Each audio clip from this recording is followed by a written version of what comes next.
The local presses or the citizen journalist movement and everyday ordinary citizens played a pretty prominent role in getting the visuals and the words out there. Tell us a little bit about how this all started, how the word got out in Tunisia.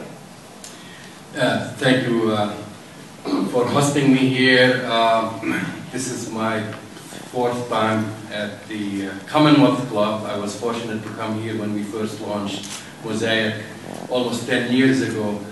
But you're right, I was actually in Tunisia at the end of December, shortly after that unemployed graduate who set himself on fire.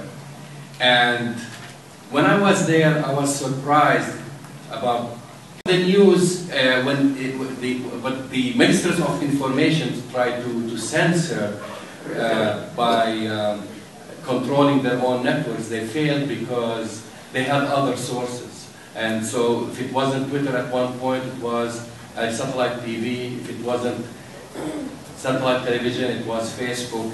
And it spread like wildfire. I would say by January 1st, everyone in Tunis knew about what happened, and they started, what started in Sidi Bouzid moved quickly to the capital.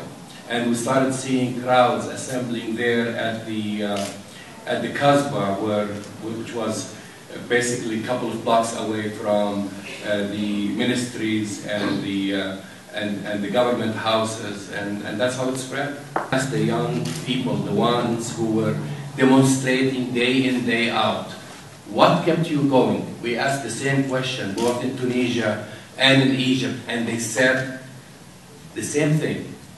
Because the world was watching. That's what they told us. Because everyone knew what we were doing. And that's what kept us going, and that's why we weren't afraid anymore.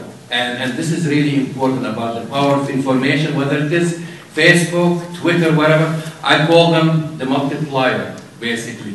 I mean, they did not cause the revolution, but they certainly are the multiplier, and they kept the flow of information going, and that's where those young people drew their strength from. This is really important to remember. At the same time, you have the military who are in control, and they've been negotiating. I mean, something again Ayman referred to, revolutions, they take 3 steps forward and then they fall back 2 steps. And we have to remember, we're still, I mean, we could have all this euphoria, but the fact of the matter, the military is still in control. And the military, they promised that they're going to have elections in 6 months. But I don't remember in history when military juntas were so eager to hand over power. So we have to wait and see, really, because a lot of things can happen within the next 6 months.